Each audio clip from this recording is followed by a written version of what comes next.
Welcome to the channel Stories of Slavery. Today we're going back to 1862 to the incredible story of two black twins labeled gifted after a series of tests left even experienced observers without answers. But what made them famous wasn't just their ability. It was the impossible secret hidden behind the results, something that was never meant to be recorded. This is a difficult and intense story, so take a breath and listen closely. Before we begin, subscribe and tell me in the comments which city and country you're listening from. Your support helps keep these stories remembered instead of buried. Let's begin. On the morning of September 14th, 1862, in a small fishing village called Marblehead, on the coast of Massachusetts, two black children sat across from a white doctor who had traveled nearly 40 miles from Boston just to see them. The doctor's name was Nathaniel Warren. He was 53 years old and had spent his entire career studying the human mind at Harvard Medical School. He had examined hundreds of patients. He had published papers in medical journals across America and Europe. He had seen things that most people would never believe. But he had never seen anything like the Carter twins. The children were 8 years old. Their names were Elijah and Ruth. They sat perfectly still in their wooden chairs, their hands folded in their laps, their dark eyes watching the doctor with an intensity that made him uncomfortable. They did not fidget. They did not look away. They simply watched, as if they were the ones conducting the examination. Dr. Warren opened his leather bag and removed a series of cards. Each card contained a different mathematical problem. He had designed these cards himself, arranging them in order of increasing difficulty. The first cards contained simple addition. The final cards contained calculations that most university professors would struggle to complete without pen and paper. He handed the first card to the boy, Elijah. "Tell me the answer," Dr. Warren said. Elijah glanced at the card for perhaps half a second. 23, he said. The answer was correct. Dr. Warren handed him the second card. Elijah answered before the doctor's hand had fully withdrawn. 57. Correct again. They continued through the cards, one after another, the problems growing more complex with each turn. Addition became subtraction. Subtraction became multiplication. Multiplication became division. Division became problems involving multiple operations and multiple steps. Elijah answered every single one. He never paused. He never hesitated. He never made a single error. When they reached the final card, a problem that Dr. Warren himself had needed nearly 3 minutes to solve when he created it, Elijah looked at the numbers for perhaps 2 seconds. 439, he said. Dr. Warren stared at the boy. He checked his answer key. He checked it again. "That is correct," he said, his voice barely above a whisper. Then he turned to the girl, Ruth, and removed a different set of materials from his bag. These were not mathematical problems. These were pages of text, copied from books that Dr. Warren had selected specifically because they would be unfamiliar to any child. One page was from a medical textbook written in Latin. Another was from a legal document filled with archaic terminology. A third was from a philosophical treatise that used vocabulary far beyond what any 8-year-old could be expected to understand. He handed the Latin text to Ruth. "Read this," he said. Ruth looked at the page. She did not know Latin. She had never studied Latin. She had never even seen Latin text before this moment. But something happened as she looked at the words. She began to sound them out, slowly at first, then with increasing confidence. Her pronunciation was not perfect, but it was recognizable. And more remarkably, after she finished reading each sentence aloud, she paused and offered a guess about what the sentence might mean based on the patterns she was observing in the words. Several of her guesses were correct. Dr. Warren sat back in his chair. His hands were trembling. In 30 years of medical practice, he had never witnessed anything like this. He had heard stories of children with extraordinary mental abilities, but he had always dismissed them as exaggerations or hoaxes. This was neither. He looked at the twins' mother, a woman named Sarah Carter, who stood in the corner of the small room, watching everything with an expression that mixed pride with fear. "Mrs. Carter," he said, "how long have your children been able to do these things?" Sarah Carter was 31 years old. She had been born free in Massachusetts, the daughter of a black sailor and a Native American woman. She had worked as a domestic servant for most of her life, cleaning houses and washing clothes for white families who paid her barely enough to survive.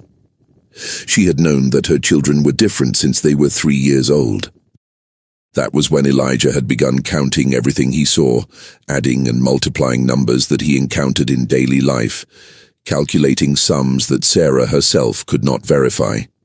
That was when Ruth had begun memorizing entire books, after hearing them read aloud just once, reciting passages word for word weeks or months later. Sarah had tried to hide her children's abilities.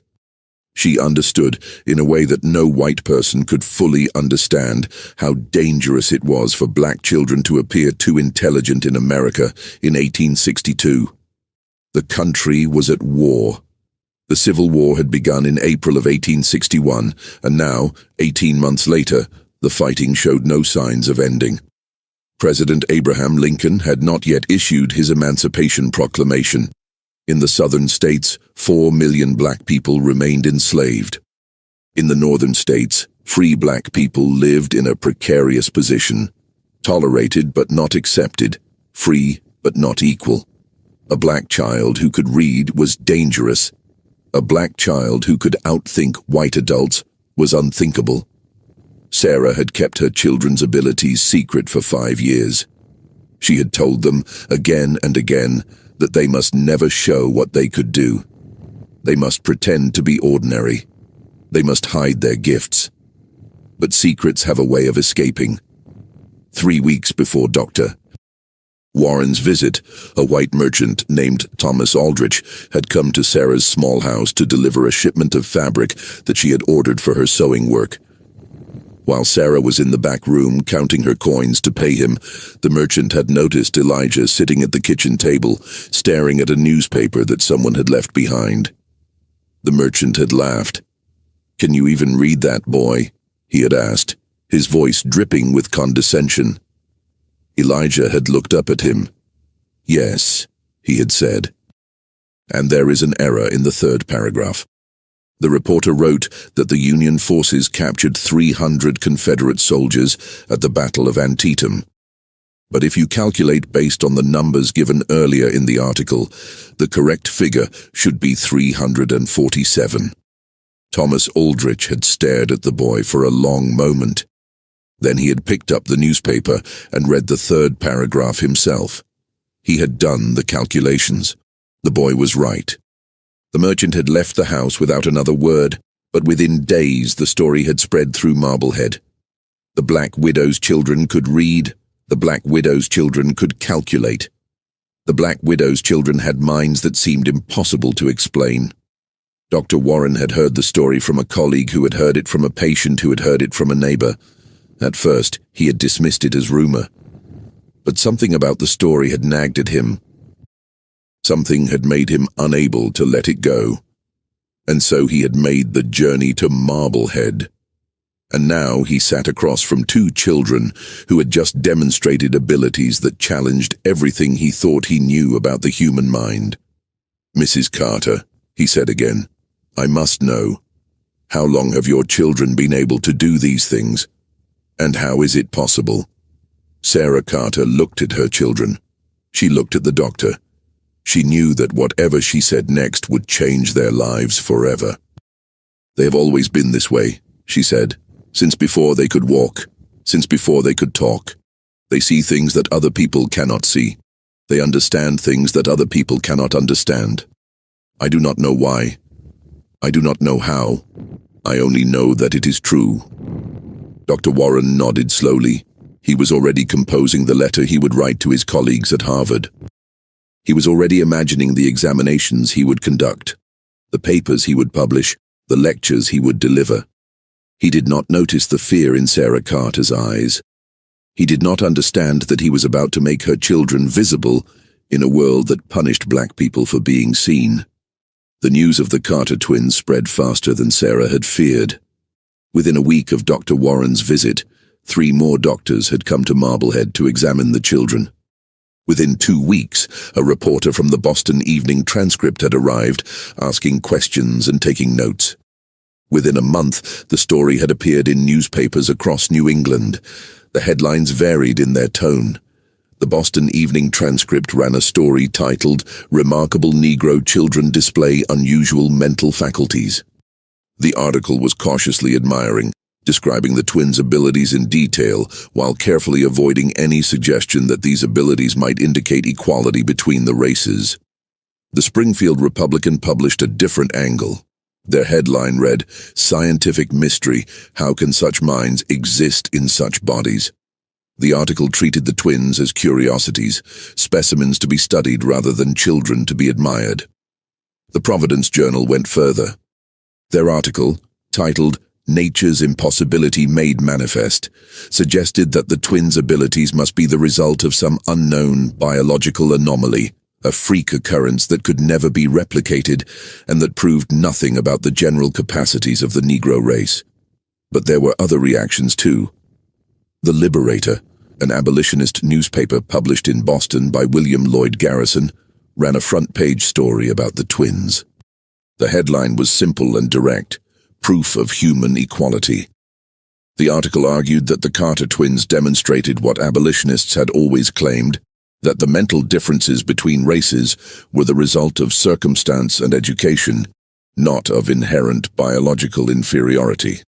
This article was the one that changed everything. William Lloyd Garrison was one of the most famous abolitionists in America. He had been publishing The Liberator since 1831, and his newspaper was read by anti-slavery activists across the country and around the world. When he wrote about the Carter twins, people paid attention. Donations began arriving at Sarah Carter's small house. Letters came from strangers who wanted to help.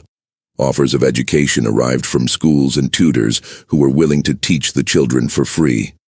Invitations came from churches and lecture halls that wanted the twins to appear before their congregations and audiences. But other things arrived too. Threats came in the mail. Anonymous letters warned Sarah that her children would be harmed if they continued to attract attention. Rocks were thrown through the windows of her house at night. A dead cat was left on her doorstep with a note that said only, "Know your place." The people of Marblehead, who had lived alongside Sarah Carter for years, began to treat her differently. Neighbors who had once been friendly now crossed the street to avoid her. Customers who had hired her for sewing and laundry work suddenly found other seamstresses.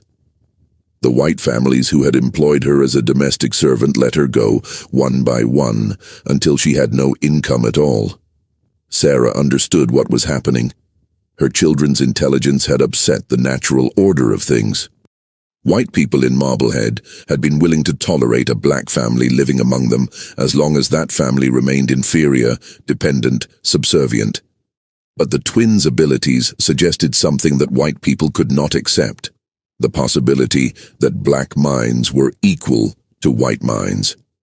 This possibility was more threatening than any physical danger.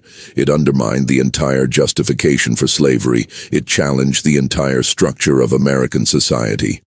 It made white people question things they had been taught since birth, and so they responded the only way they knew how.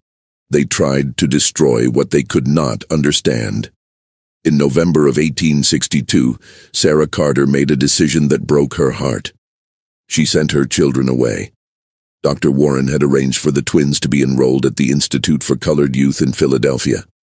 This school had been founded in 1837 by a Quaker named Richard Humphreys, and it was one of the few institutions in America that provided advanced education to black students. The school had agreed to accept Elijah and Ruth on full scholarship, with room and board provided by a wealthy abolitionist family. Sarah could not go with them. She had no money for the journey. She had no means of supporting herself in Philadelphia. And she knew that if she left Marblehead, she would lose everything she had built over the past decade. The small house she rented, the few possessions she owned, the fragile stability that she had fought so hard to achieve. So she said goodbye to her children on a cold November morning at the Marblehead harbor. She held them both against her chest and told them things that she had never said before. "You are special," she whispered, "not because of what you can do with your minds. You are special because you are my children, because you are good and kind and strong, because you have survived in a world that did not want you to survive." She pulled back and looked at their faces, memorizing every detail. "The world will try to use you," she said. "White people will want to parade you before audiences. They will want to study you like animals. They will want to prove their theories about race, one way or another, using your minds as evidence." She took their hands in hers. "Do not let them," she said. "You are not evidence. You are not specimens. You are not proof of anything except your own existence. You are human beings. You deserve to be treated as human beings, and anyone who treats you as anything less does not deserve your cooperation." Elijah and Ruth boarded the ship that would take them to Philadelphia. They stood at the railing and watched their mother grow smaller and smaller until she disappeared entirely. They did not cry. They had learned, in their 8 years of life, that crying did not change anything. They simply watched and remembered. The Institute for Colored Youth was located on Lombard Street in Philadelphia, in a neighborhood that had been home to free black people for generations. The school occupied a 3-story brick building that had once been a warehouse. Inside, classrooms had been carved out of the open spaces, furnished with donated desks and chairs, lined with shelves of books that had been collected over decades of operation. When Elijah and Ruth arrived in December of 1862, the school had approximately 120 students, ranging in age from 6 to 22. Most of the students were the children of free black families who had lived in Philadelphia for years. A few were escaped slaves who had made their way north through the Underground Railroad.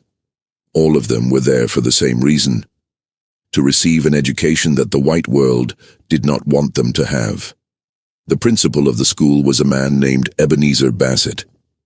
He was 38 years old, a graduate of Connecticut State Normal School, one of the first black Americans to receive a college education.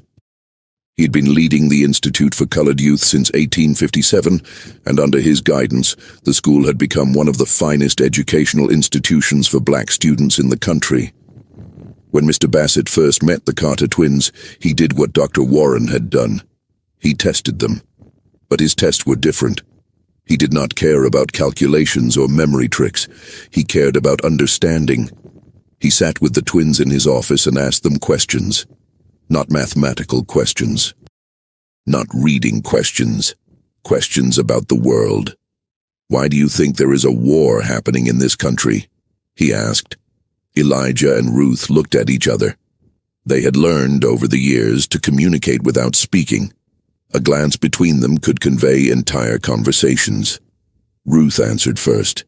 "Because people believe things that are not true," she said. "They believe that some people are worth more than other people.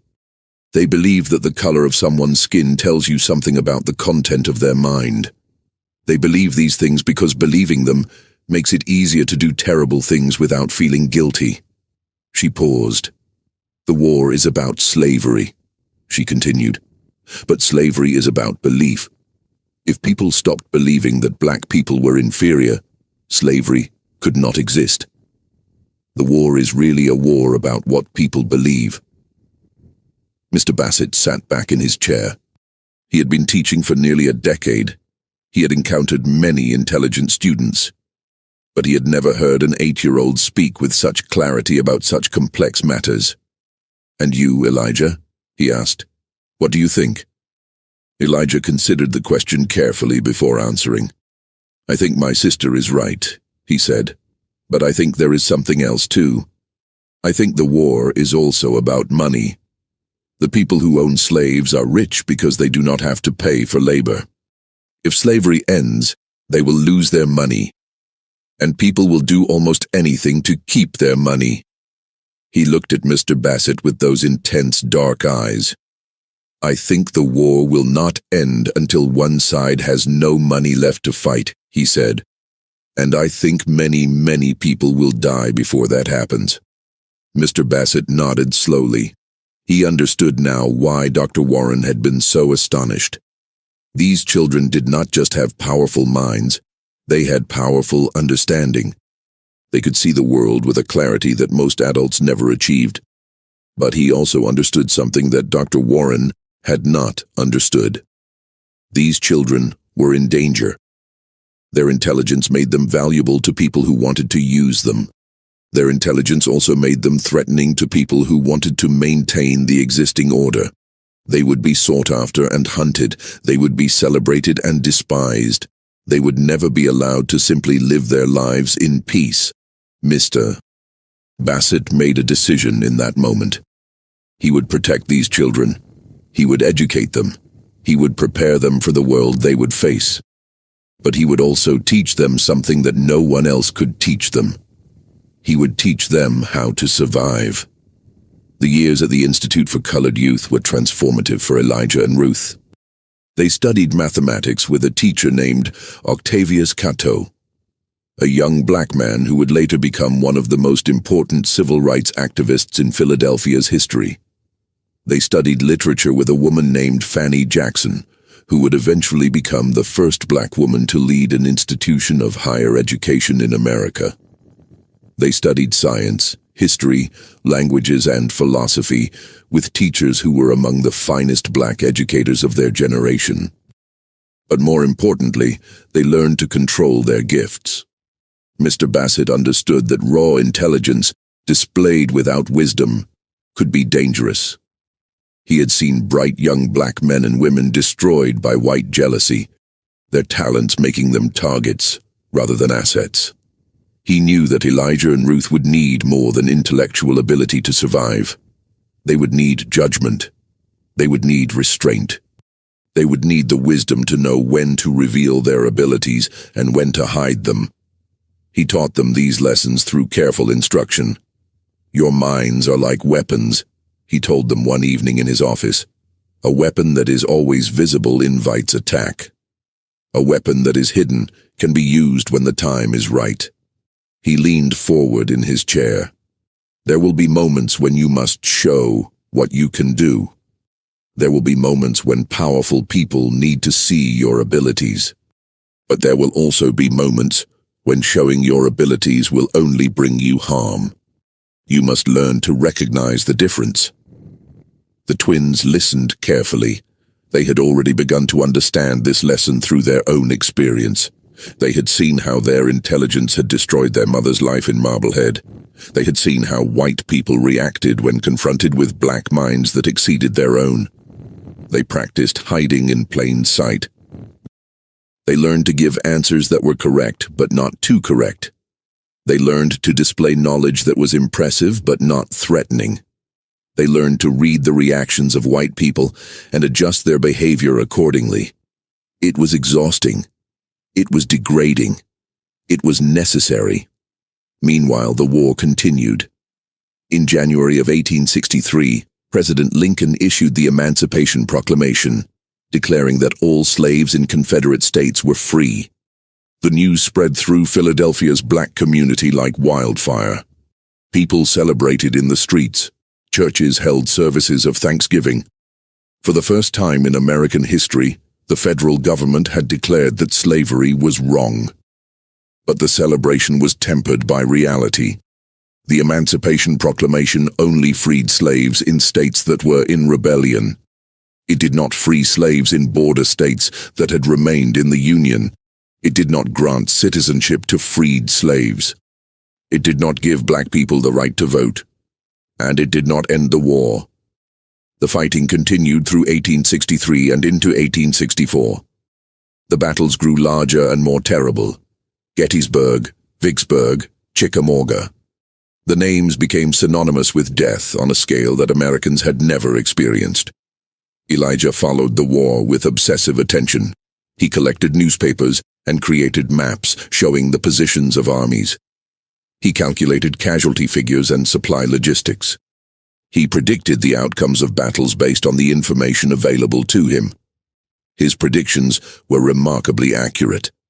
In March of 1864, when he was 10 years old, he wrote a letter to a military officer named Colonel Robert Gould Shaw, who had commanded the famous 54th Massachusetts Infantry, one of the first black regiments in the Union Army. Colonel Shaw had been killed at the Battle of Fort Wagner in July of 1863, but Elijah did not know this when he wrote the letter. The letter was returned to the Institute with a note explaining that Colonel Shaw was dead. But someone had read Elijah's letter before returning it, and that someone had been impressed enough to share it with others. The letter contained Elijah's analysis of the war. He argued that the Union would win, but only if it adopted specific strategies. He suggested that the Union should focus on cutting Confederate supply lines rather than capturing territory. He recommended that black soldiers should be used more extensively, not just for their numbers, but for their motivation. He predicted that the war would end sometime in 1865 if these strategies were followed. The letter eventually found its way to a newspaper editor in Boston who had known Colonel Shaw. The editor published it under the headline, "A Child's Wisdom on the War." The article noted that the letter had been written by a 10-year-old black boy at the Institute for Colored Youth in Philadelphia. Once again, the Carter twins were in the newspapers, and once again, trouble followed. In April of 1864, a group of white men came to the Institute for Colored Youth. There were 5 of them. They wore expensive suits and spoke with Southern accents. They said they were businessmen from Maryland, a border state where slavery remained legal. They said they had heard about the remarkable Negro children and wanted to see them for themselves. Mr. Bassett met them at the door of the school. He did not like what he saw. These men had the look of slave catchers, the men who made their living hunting down escaped slaves and returning them to bondage. "The children you are asking about are not escaped slaves," Mr. Bassett said. "They were born free in Massachusetts. They are here legally, under my protection, with the full support of this institution." The leader of the group, a tall man with a gray beard and cold eyes, smiled without warmth. "We are not suggesting otherwise," he said. "We simply wish to meet these children. We have heard so much about them. Surely a brief visit would cause no harm." Mr. Bassett stood firm. "The children are not available for visits," he said. "They are students at this school. Their education is my responsibility. And I do not believe that your interest in them is academic." The men exchanged glances. Something passed between them, a silent communication that Mr. Bassett did not like. "Very well," the leader said. "Perhaps we will return another time." They left without further incident. But Mr. Bassett knew they would be back. That night, he called Elijah and Ruth to his office. "Do you know who those men were?" he asked. The twins looked at each other. Ruth spoke first. "They were not businessmen," she said. "They were looking at us the way buyers look at merchandise. They want something from us, something specific." Elijah nodded in agreement. "They were also lying about being from Maryland," he added. "Their accents were wrong. One of them slipped and used a phrase that is common in South Carolina but not in Maryland. I think they were from further south." Mr. Bassett was not surprised by their observations. He had learned to trust their perceptions. "I think they may try to take you," he said. "I do not know for certain, but I believe they see you as valuable property. Children with minds like yours would be worth a great deal of money to certain people. Scientists who want to study you, circus owners who want to display you, or worse." He paused, letting the weight of his words settle. "I am going to send you somewhere safe," he said. "There is a community in Ohio, near a town called Oberlin. It is a stronghold of abolitionist sentiment. The college there has been admitting black students for decades. There is a network of people who protect escaped slaves and free black people who are in danger. You will be safe there." The twins did not argue. They understood the danger. They understood that their minds, which should have been their greatest asset, had become a liability in a world that was not ready to accept black intelligence. 2 days later, they boarded a train heading west. They did not know it yet, but they would not return to Philadelphia for many years. They would not see Mr. Bassett again, and the men in expensive suits would not stop looking for them. The journey to Ohio took 4 days. The twins traveled with a woman named Harriet Tubman. This was not the famous Harriet Tubman who had led hundreds of slaves to freedom through the Underground Railroad. This was a different woman who used the same name, a common practice among black people who worked in the Freedom Network. Using famous names provided cover and confusion. It made it harder for slave catchers to track specific individuals.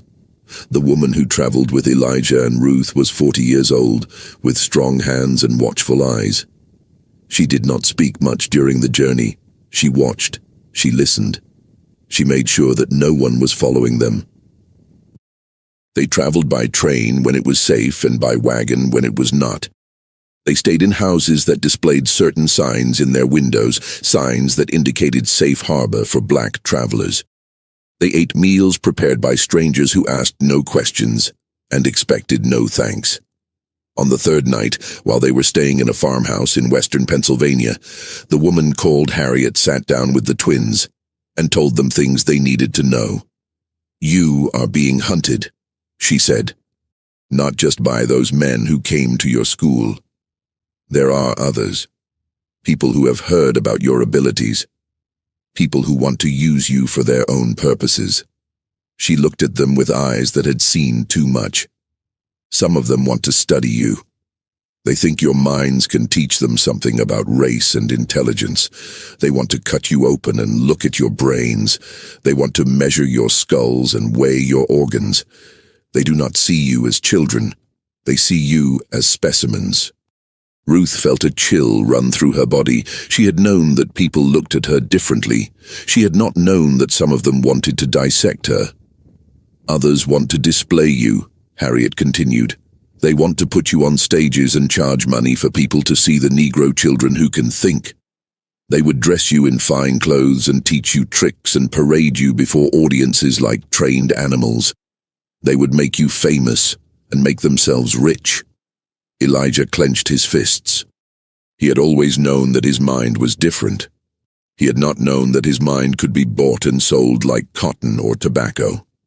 "And there are some," Harriet said, her voice dropping lower, "who want to destroy you.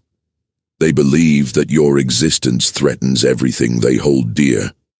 They believe that if people see what you can do, if people believe that black minds can equal white minds, then the entire system of slavery and segregation will collapse. They would rather see you dead than see you prove them wrong." She leaned forward and took their hands. "This is the world you live in," she said. "This is the world you will have to survive. I am sorry. I wish I could tell you it will get better, but I cannot promise that. All I can promise is that there are people who will help you, people who believe in freedom, people who will fight for you even when you cannot fight for yourselves." She released their hands and stood up. "Tomorrow we reach Ohio," she said. "You will be safe there. But you must remember what I have told you. You must never forget that you are hunted, and you must never stop running." The twins did not sleep that night. They lay in their beds and stared at the ceiling and thought about everything Harriet had said. They thought about their mother, alone in Marblehead, not knowing where her children were or whether they were safe. They thought about Mr. Bassett, who had protected them and taught them and then sent them away to protect them further. They thought about the men in expensive suits who wanted to take them, and they thought about the future. The long, uncertain, dangerous future that stretched before them like an uncharted road. They were 10 years old. They had already lived through more than most people experienced in a lifetime. And they understood, in a way that no child should have to understand, that their lives would never be easy. Their gifts would never be fully appreciated. Their minds would always be seen as anomalies, exceptions, impossibilities. But they also understood something else. They understood that they had each other. They had been born together, had grown together, had developed their extraordinary abilities together. Their minds worked differently when they were together than when they were apart. They could communicate without words. They could solve problems by dividing them between their two perspectives. They could protect each other in ways that no one else could. This was their secret. Not their intelligence, not their memory, not their ability to calculate or read or understand. Their secret was their bond, and as long as they had that bond, they would survive. Part 2. Oberlin, Ohio was unlike any place Elijah and Ruth had ever seen. The town had been founded in 1833 by Presbyterian ministers who believed in racial equality as a Christian duty. From its earliest days, Oberlin had welcomed black residents, black students, and escaped slaves seeking freedom. The college at the center of town had been the first in America to regularly admit black students and women alongside white men. By 1864, when the Carter twins arrived, Oberlin had become the most racially integrated community in the United States. The twins were placed with a family named the Langstons. John Mercer Langston was a black lawyer who had been educated at Oberlin College and had become one of the most prominent black leaders in Ohio. His wife, Caroline, was a teacher who ran a small school for black children in their home. They had 3 children of their own, and they welcomed Elijah and Ruth as if they were family. For the first time since leaving Marblehead, the twins felt something close to safety. But safety, they would learn, was always temporary. The first months in Oberlin were focused on education. The twins were enrolled at the preparatory department of Oberlin College, where students as young as 10 could begin studies that would eventually lead to college admission. The curriculum was rigorous, designed to prepare students for the same education that white students received at Harvard or Yale. For most students, this curriculum was challenging.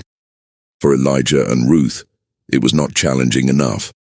Within weeks, their teachers recognized what Dr. Warren and Mr. Bassett had recognized before them. These children were not ordinary students. Their minds operated on a different level entirely. They absorbed information at a rate that seemed impossible. They made connections between subjects that their teachers had never considered. They asked questions that revealed understanding far beyond their years. The head of the preparatory department, a stern New England woman named Professor Mary Jane Patterson, called the twins to her office after their first month of classes. Professor Patterson was herself a remarkable person. She had been born free in North Carolina and had moved to Ohio as a child. In 1862, she had become the first black woman in American history to earn a bachelor's degree, graduating from Oberlin College with honors. She understood, perhaps better than anyone, what it meant to be a black person with an exceptional mind in a world that did not want to acknowledge black excellence. She sat behind her desk and studied the twins with sharp, intelligent eyes. "Your teachers have reported to me about your progress," she said. "They are astonished. They have never encountered students like you. They do not know what to do with you." The twins sat quietly, waiting for her to continue. "I have seen your examination results," Professor Patterson continued. "You have mastered material that is designed for students twice your age. You have done this in a matter of weeks. If you continue at this pace, you will exhaust our entire curriculum within a year or 2. She leaned forward, her expression serious. "This creates a problem," she said. "Not for you. For us. We do not have the resources to educate minds like yours. We do not have teachers who can challenge you sufficiently. We do not have textbooks advanced enough to hold your interest." Ruth spoke first. "What do you suggest we do?" Professor Patterson smiled slightly. It was a rare expression on her stern face. "I suggest that we stop treating you as students," she said. "I suggest that we start treating you as colleagues." This was an unusual arrangement, perhaps unprecedented, but Professor Patterson had the authority to implement it, and she did. Beginning in their second month at Oberlin, Elijah and Ruth were no longer simply students. They attended classes when they chose to, but they were also given access to the college library, where they could pursue whatever subjects interested them. They were invited to attend lectures meant for college students. They were encouraged to conduct their own research and to share their findings with faculty members who were working on similar questions. Elijah gravitated toward mathematics and military strategy. He spent hours in the library reading about the campaigns of Napoleon, the tactics of ancient generals, the principles of logistics and supply. He applied his mathematical mind to the problems of warfare, developing theories about optimal troop movements and resource allocation that his professors found remarkable. Ruth gravitated toward languages and history. She taught herself Greek and Hebrew in addition to the Latin she had begun to learn. She read primary sources in their original languages, discovering nuances that translations had missed. She developed a particular interest in the history of slavery, tracing its roots back through ancient civilizations, understanding how human bondage had evolved over millennia. Together, they began to see the world in ways that most people never would.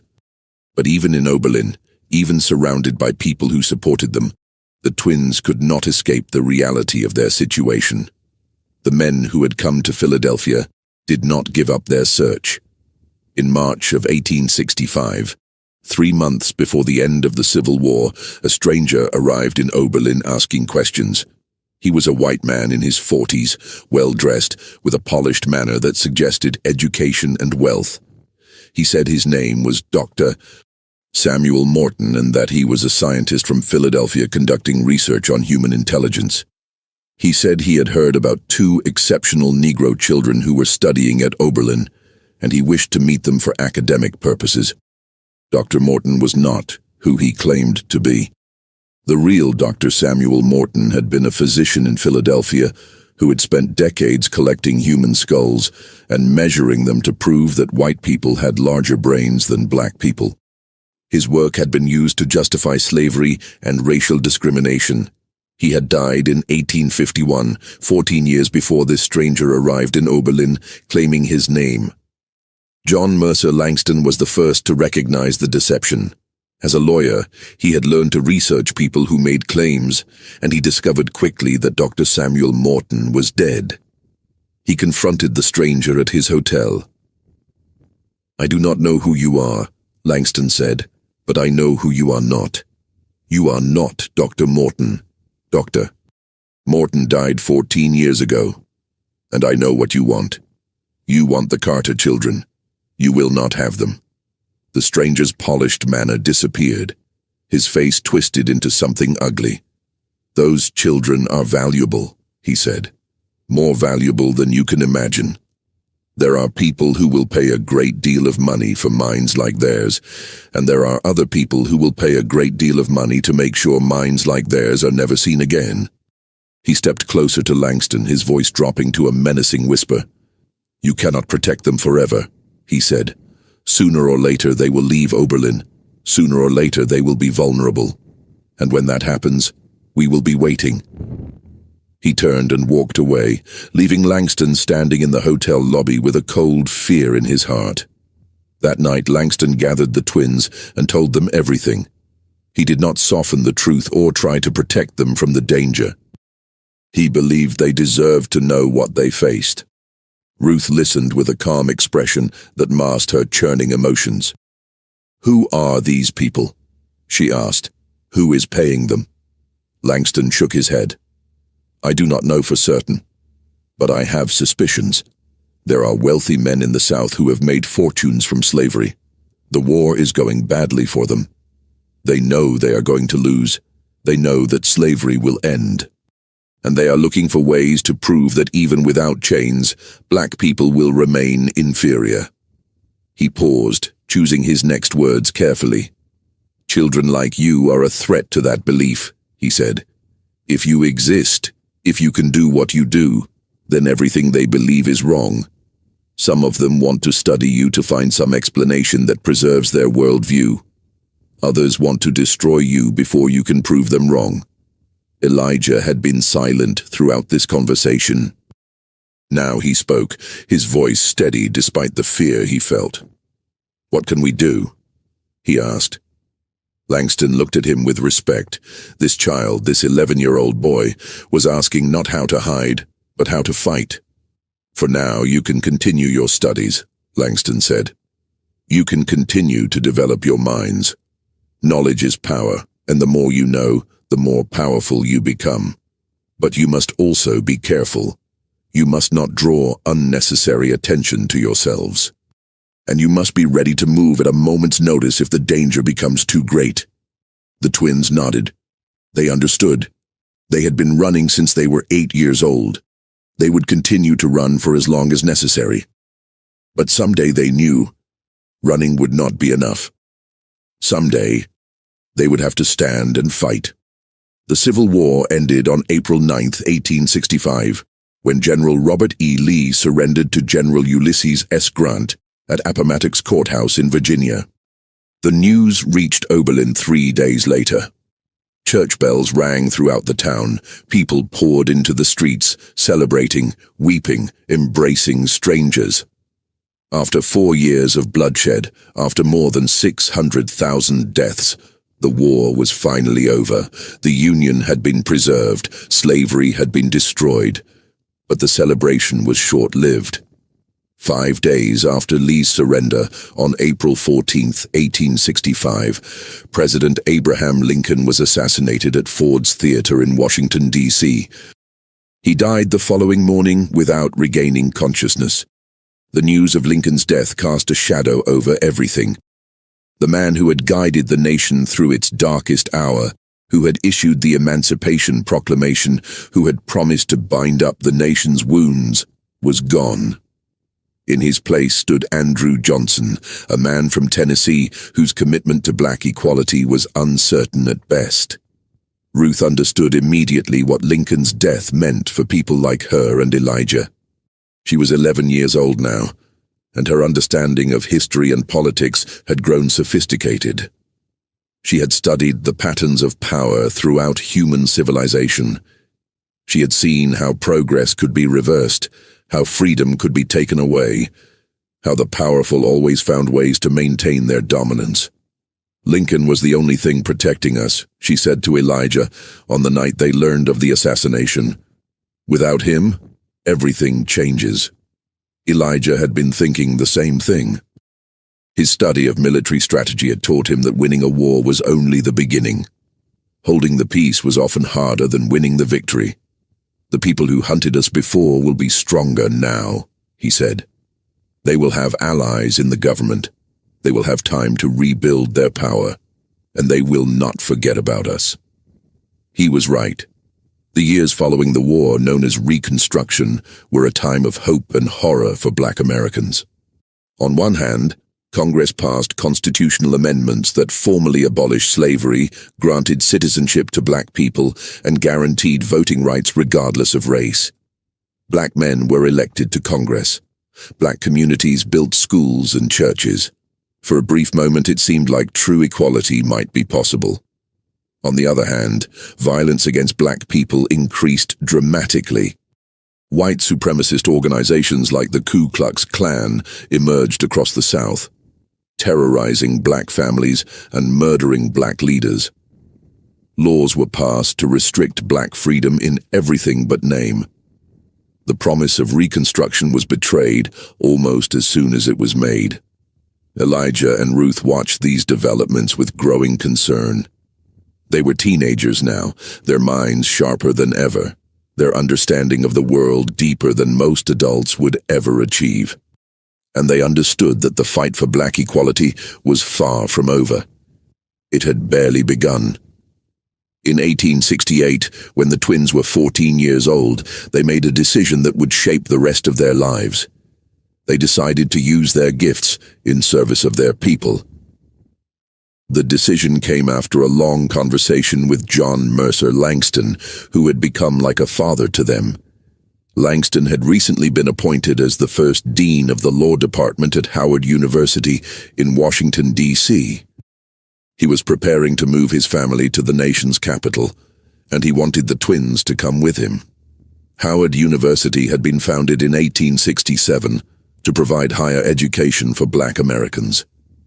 It was named after General Oliver Otis Howard, who had led the Freedmen's Bureau and had committed his life to helping formerly enslaved people transition to freedom. The university was small and underfunded, but it represented something important: a commitment to Black intellectual development at the highest level. Langston believed that the twins belonged at Howard, not as students, but as teachers. "You have learned everything Oberlin can teach you," he said. "You have read more books than most professors. Your minds are ready for work that matters. And Howard needs people like you." Ruth hesitated. She was only 14. How could she teach adults who were twice her age? Langston smiled. He had anticipated this objection. "You will not teach classes in the traditional sense," he said. "You will work as researchers. You will help faculty members with their projects. You will write papers that will be published under other names. Your contributions will be hidden, but they will be real." He leaned forward, his expression serious. "This is how power works," he said. "Not through public recognition, but through quiet influence. You will shape the thinking of the people who shape the world. You will plant seeds that will grow into forests, and no one will ever know that the seeds came from you." The twins understood what he was offering. It was not fame or glory. It was something more valuable. It was purpose. They agreed to go to Washington. But before they left Oberlin, they received news that changed everything. Their mother was dying. Sarah Carter had never recovered from the loss of her children. After they left Marblehead, she had descended into poverty and despair. The white community that had shunned her continued to shun her. The few Black families in the area did what they could to help, but resources were limited. She had developed consumption, the disease that would later be called tuberculosis. By the time word reached Oberlin, she had been sick for months. The doctors said she had weeks to live, perhaps less. The twins faced an impossible choice. Going to Marblehead meant exposing themselves to the people who had been hunting them for years. The men who wanted to capture them, study them, or destroy them were still out there.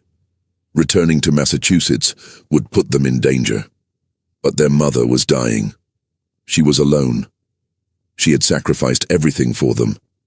Could they let her die without seeing her one last time? They did not hesitate. They boarded a train heading east. The journey to Marblehead took 3 days. The twins traveled under assumed names, wearing plain clothes that made them look like ordinary Black children. They avoided eye contact with white passengers. They spoke as little as possible. They made themselves invisible. But invisibility has limits. On the second day of the journey, as the train passed through Pennsylvania, Elijah noticed a man watching them from across the car. The man was white, middle-aged, with the weathered face of someone who spent his life outdoors. He wore the clothes of a farmer or laborer, but his eyes were too sharp, too calculating. He was not what he appeared to be. Elijah leaned close to Ruth and whispered, without moving his lips, "We are being watched." The man in the brown coat by the window. Ruth did not turn her head. She'd already noticed the man. She had been tracking his movements since he boarded the train at the last station. "I know," she whispered back. "There is another one at the front of the car. They are working together." Elijah's mind raced through possibilities. They could get off at the next station, but that would only delay the confrontation. They could try to hide in the crowd, but there was no crowd on this rural stretch of railroad. They could fight, but they were 2 teenagers against grown men, probably armed. "The train is slowing down," Ruth said. "We will reach a station in approximately 3 minutes. When the doors open, we run." Elijah nodded almost imperceptibly. It was not a good plan, but it was the only plan they had. The next 3 minutes felt like hours. The train decelerated gradually, the landscape outside the windows changing from forest to farmland to the outskirts of a small town.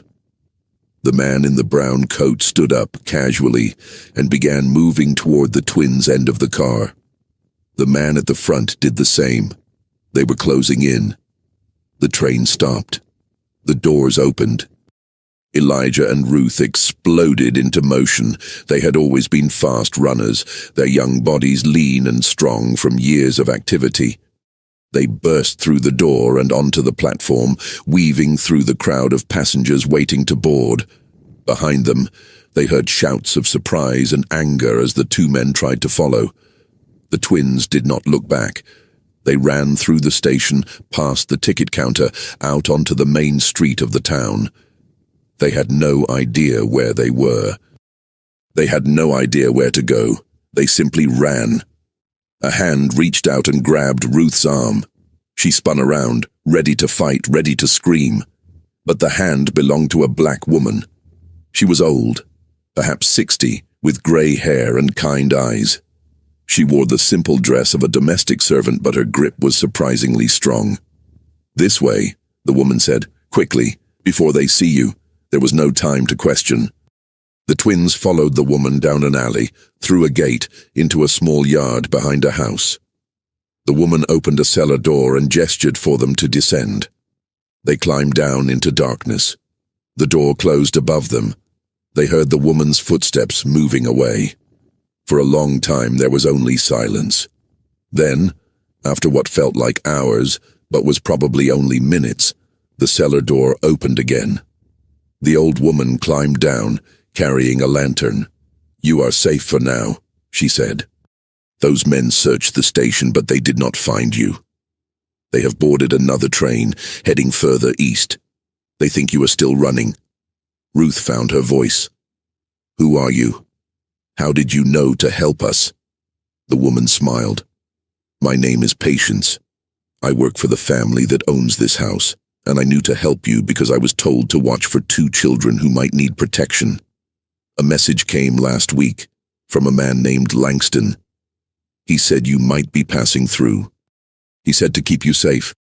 The twins looked at each other. Even from Ohio, John Mercer Langston was protecting them. He had anticipated the danger. He had arranged help along their route. They were not alone. They spent 2 days hiding in Patience's cellar. She brought them food and water, news and information. She told them that the men who had been following them were still in the area, asking questions, offering rewards for information about 2 black children traveling together. But she also told them something else. She told them that their mother was still alive. Sarah Carter had defied the doctor's predictions. She was clinging to life, refusing to die until she saw her children one more time. She knew they were coming. She had felt it somehow in the way that mothers sometimes feel things they cannot explain. On the 3rd day, Patience arranged for a wagon to take the twins the final miles to Marblehead. They traveled at night, hidden under blankets in the back of the wagon. The driver was a black man who asked no questions and offered no conversation. They arrived at their mother's house just before dawn. The house was smaller than Ruth remembered. The paint was peeling. The windows were cracked. The garden that their mother had once kept so carefully was overgrown with weeds. But the door was open, and a candle was burning in the window. They went inside. Sarah Carter lay on a narrow bed in the corner of the main room. She was thin, terribly thin, her skin stretched tight over bones that seemed too prominent. Her hair had gone grey. Her eyes were closed. But when she heard her children's footsteps, those eyes opened. And despite everything, despite the illness and the poverty and the years of separation, she smiled. "You came," she whispered. "I knew you would come." The twins knelt beside her bed. They took her hands, one on each side. And for the first time in 6 years, they were a family again. Sarah lived for 3 more days. In those 3 days, She told her children everything she had never been able to tell them before. She told them about her own childhood, about her parents, about the history of their family stretching back generations. She told them about the father they had never known, a sailor who had died at sea before they were born. She told them about the night they were born, how she had held them in her arms and known immediately that they were special. And she told them what she wanted them to do with their lives. "Do not hide," she said, her voice weak but clear. "I told you to hide when you were children. I told you to pretend to be ordinary. I was trying to protect you. But I was wrong." She gripped their hands with surprising strength. "You cannot hide what you are," she said. "You cannot pretend to be less than you are. The world will always try to make you smaller, to put you in boxes, to tell you what you cannot do. But you must not listen. You must stand tall. You must let them see what you are. You must show them what black people can become when they are given the chance." She took a shuddering breath. "I will not see it," she said. "I will not see what you will become. But I know it will be magnificent. I know you will change the world. And I know that somewhere, somehow I will be watching." She died on the morning of the fourth day, with her children holding her hands. They buried her in a small cemetery on the outskirts of Marblehead. The grave was unmarked. There was no minister, no ceremony, no one present except the twins and the undertaker who had agreed to help. But as they stood by the grave, Ruth spoke words that their mother would have wanted to hear. "We will not hide," Ruth said. "We will not pretend. We will show the world what you always knew we could be. And we will make you proud." Elijah added his own promise. "We will fight," he said, "not with weapons, not with violence, but with our minds. We will prove that everything they believe about us is wrong. We will tear down their lies with truth, and we will never, ever give up." They stood in silence for a long moment. Then they turned and walked away from the grave, away from Marblehead, away from the life they had known as children. They were 14 years old. They were orphans. And they were ready to change the world. The twins arrived in Washington, D.C. in the autumn of 1868. The nation's capital was a city of contradictions. The great buildings of government stood alongside neighborhoods of desperate poverty. White politicians debated the future of black Americans in marble chambers, while black families struggled to survive just blocks away. Freedom had been declared, but equality remained a distant dream. Howard University was located on a hill overlooking the city. The campus was small, just a few buildings surrounded by muddy fields. But what it lacked in physical grandeur, it made up for in ambition. The twins began their work immediately. They were officially enrolled as students, but this was a formality. In reality, they worked alongside the faculty, contributing to research projects that would shape the future of black education. Elijah focused on mathematics and economics, developing theories about how black communities could build wealth despite systemic discrimination. Ruth focused on history and law, documenting the crimes of slavery and building legal arguments for reparations and equal rights. Their contributions were hidden, as Langston had promised. Papers were published under the names of professors. Speeches were delivered by others. The twins remained in the shadows, their influence invisible but powerful. But shadows can only hide so much.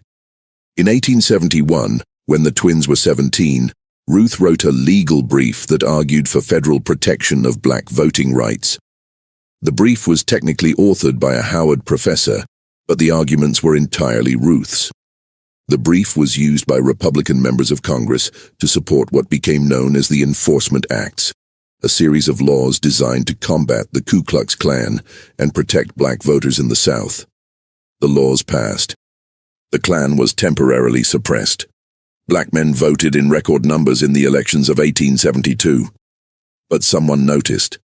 A journalist from a Southern newspaper had been investigating the origins of the legal arguments used to pass the Enforcement Acts. He traced the brief back to Howard University. He discovered that the credited author, the professor, had not actually written the document. He dug deeper, and he found the twins. The article appeared in December of 1872 under the headline, "Negro Children Control Congress." The story was sensationalized, exaggerated, and filled with racist assumptions. But at its core was a true revelation. Two black teenagers had been secretly shaping federal policy for years. Their minds had produced work that changed laws and influenced elections. Their intelligence had penetrated the highest levels of government. The reaction was immediate and violent. Congress launched an investigation. Howard University was threatened with loss of federal funding. Death threats flooded in from across the country. A group of men attempted to set fire to the building where the twins lived. But something else happened too. Black newspapers across the country celebrated the twins as heroes. Churches read their names from pulpits. Parents told their children about Elijah and Ruth Carter, the proof that black minds were equal to any minds on earth. The twins became symbols of everything that black Americans could achieve if given the chance. They had spent their entire lives hiding. Now finally, they stepped into the light. In January of 1873, Elijah and Ruth Carter gave their first public speech at the Metropolitan African Methodist Episcopal Church in Washington, D.C. The church was packed. People stood in the aisles, sat on windowsills, crowded outside trying to hear through the open doors. The twins walked to the front of the sanctuary and looked out at the sea of black faces, waiting to hear what they had to say. Ruth spoke first. "They told us we could not think," she said. "They told us our minds were inferior. They told us that slavery was justified because we were less than human. They told us these things because they wanted to believe them. Because believing them made it easier to do evil." She paused, letting her words settle. "We are the proof that they were wrong. Not because we are special. Not because we are different from other black people. We are the proof because we were given a chance to learn, a chance to develop our minds, a chance to become what we were always capable of becoming." She gestured to the crowd. "Every person in this room has the same capacity. Every black child in America has the same potential. The only difference is opportunity. And that is what we must fight for. Not just freedom, not just equality under the law, but opportunity. The chance for every black child to discover what their mind can do." Elijah spoke next. "Our mother told us something before she died," he said. "She told us not to hide. She told us to let the world see what we are. She told us that the world will always try to make us smaller, but we must not listen." He looked out at the faces watching him, faces filled with hope and pain and determination. "We have been fighting this battle for our entire lives," he said. "We will continue fighting it for as long as we live, but we cannot fight alone. Every one of you is a soldier in this war. Every one of you has a mind that can be sharpened, a voice that can be raised, a contribution that can be made." He raised his fist. "They want us to be silent. They want us to be invisible. They want us to accept our place at the bottom of society. But we will not be silent. We will not be invisible. We will not accept what they tell us we must accept." His voice rose to fill the church. "We are Elijah and Ruth Carter. We are black. We are gifted. And we are just the beginning." The church erupted in cheers. People wept openly. Strangers embraced each other. For a moment in that sacred space, the dream of equality felt possible. The twins stood together, holding hands as their mother had held theirs on her deathbed. They had come so far, from a small fishing village in Massachusetts, through fear and flight and loss, through years of hiding and years of work, to this moment, standing before their people, claiming their place in history. But their story was not over. It was just beginning. The following decades were filled with both triumph and tragedy. Elijah Carter became one of the most influential economists of his generation. He developed theories about wealth creation in oppressed communities that would not be fully appreciated until more than a century after his death. He advised black business owners, trained black accountants, and established investment funds that helped black families build generational wealth despite the obstacles placed in their way. Ruth Carter became a legal scholar whose work laid the groundwork for civil rights arguments that would eventually reach the Supreme Court. She trained dozens of black lawyers. She wrote briefs that challenged segregation, discrimination, and disenfranchisement. She never argued a case in court herself. Women were not permitted to do so, but her words were spoken by others in courtrooms across the country. Together, they founded schools, established newspapers, and built organizations that would continue their work long after they were gone. But they also faced defeats. Reconstruction ended in 1877, and with it ended the federal commitment to protecting black rights. The Ku Klux Klan resurged. Jim Crow laws spread across the South. The progress that had been made was systematically dismantled. The men who had hunted the twins never stopped hunting them. Over the years, there were assassination attempts, arson, threats against everyone they loved. They learned to live with danger as a constant companion. And there were personal losses. John Mercer Langston died in 1897, leaving a void that could never be filled. Friends and colleagues passed away. The community that had nurtured them grew smaller year by year, but they never stopped fighting. In 1910, when the twins were 56 years old, they gave their final public speech together at the inaugural conference of the National Association for the Advancement of Colored People. The NAACP had been founded just a year earlier, building on the work that people like the Carters had been doing for decades. Ruth was frail now, her health damaged by years of relentless work. Elijah stood beside her, his hair white, but his eyes still sharp. "We have lived long enough to see great changes," Ruth said, her voice weaker but still clear. "When we were born, slavery was the law of the land. When we die, we will leave behind a generation that has known nothing but freedom. That is progress." She paused to catch her breath. "But we have also lived long enough to see how easily progress can be reversed, how quickly freedom can be taken away, how persistent hatred can be." She looked out at the young faces in the audience, faces that would carry the struggle forward. "Do not be discouraged," she said. "Do not despair. The arc of history is long, but it bends toward justice. You may not live to see the victory. We will not live to see the victory. But the victory will come. It must come, because truth is stronger than lies, and love is stronger than hate." Elijah spoke last.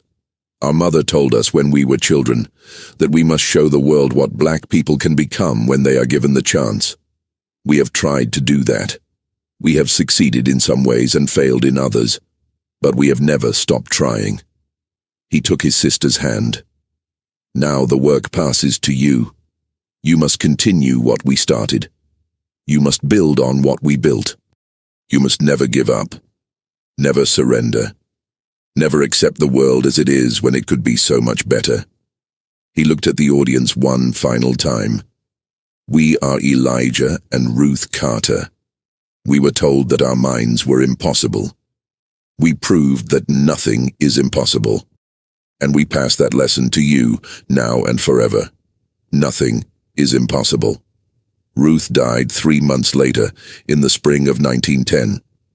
Elijah followed her in the autumn of that same year. They were buried side by side in a cemetery in Washington, D.C., not far from the campus of Howard University. Their headstone bore a simple inscription: "Two minds, one purpose, freedom." The story of the Carter twins faded from popular memory in the decades that followed. History books focused on other figures, other moments. Their contributions were absorbed into the larger narrative of the civil rights struggle, their individual names forgotten. But their legacy lived on. Every black child who received an education, every black lawyer who argued for justice, every black economist who built wealth for their community, every black family that rose from poverty through education and hard work, all of them were beneficiaries of what the Carter twins had started. And somewhere in the archives of Howard University, there are boxes of papers that have never been fully examined. Letters and documents that bear the handwriting of two children who should not have been able to write what they wrote. Evidence of minds that should not have existed according to the beliefs of their time. The twins' story proves something that should never have needed proving. It proves that intelligence is not determined by race, that potential is not limited by circumstance, that the human mind, given the chance to develop, can achieve things that seem impossible. It proves that two children born in poverty, hunted by hatred, orphaned by injustice, can still change the world.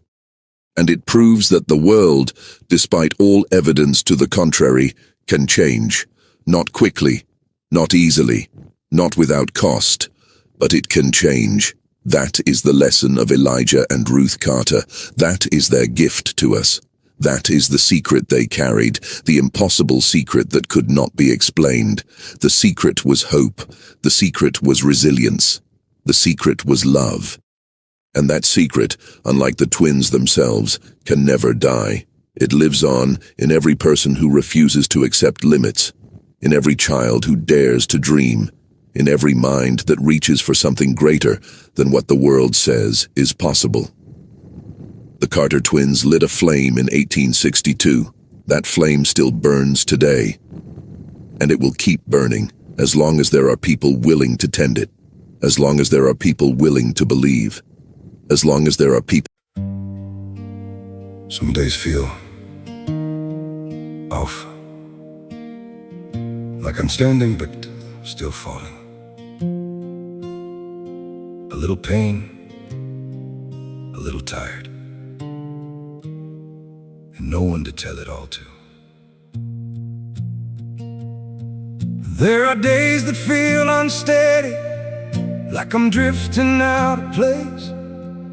Every step just feels so heavy, with a smile I have to fake.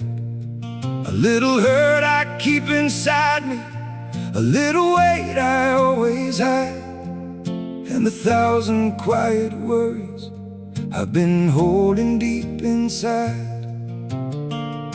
There's no one here to tell it to, no one who would understand. So I carry all these feelings like they're slipping through my hands. A little broken, a little lost, trying hard to just get through. All these nights I stay awake with everything I never say to you. I keep walking through the silence like it's all I've ever known.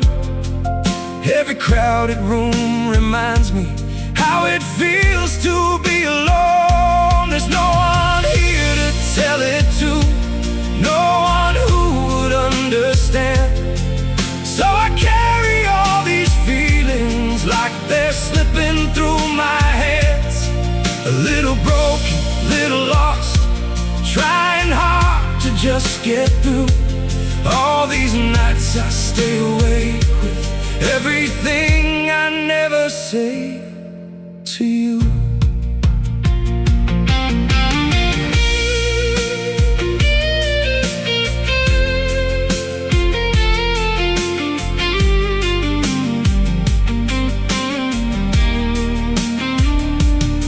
Maybe one day I'll be stronger, maybe I'll learn how to speak, but for now I keep it buried in the parts of me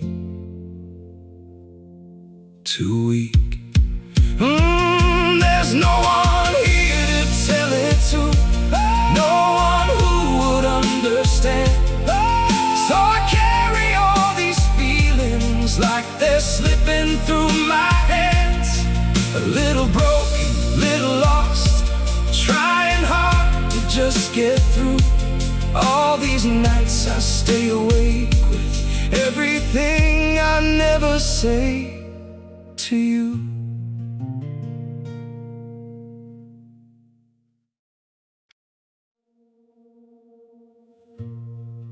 Don't pity me. My heart doesn't need your mercy. I can still stand on my own.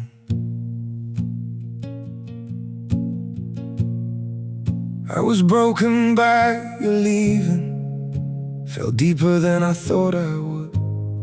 But pain has taught me how to heal now and survive what once I couldn't. You don't have to look back sadly, don't reach out with guilty hands. What you shattered made me stronger. Now I rise where I once collapsed. My heart doesn't need your pity, not another empty sign. I've got enough strength left within me to rebuild this life of mine. My feet are steady through the sorrow, I can stand through all the pain. You don't have to save me, darling, I'll learn to breathe again. I once begged for your affection, now I've learned my worth in scars. And the man you left in pieces found his own way through the dark. My heart doesn't need your pity, not another empty sign. I've got enough strength left within me to rebuild this life of mine. My feet are steady through the sorrow, I can stand through all the pain. You don't have to save me, darling, I'll learn to breathe again.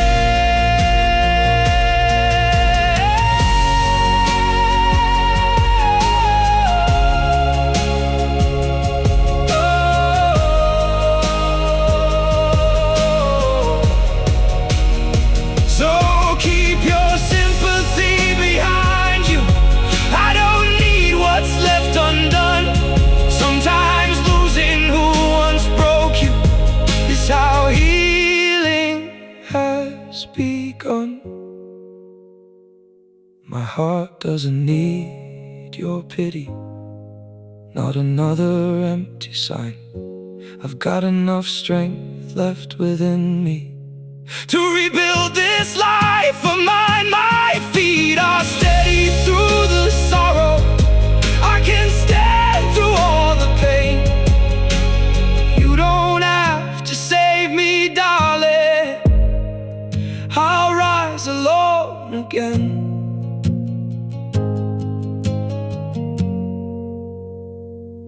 I'll rise alone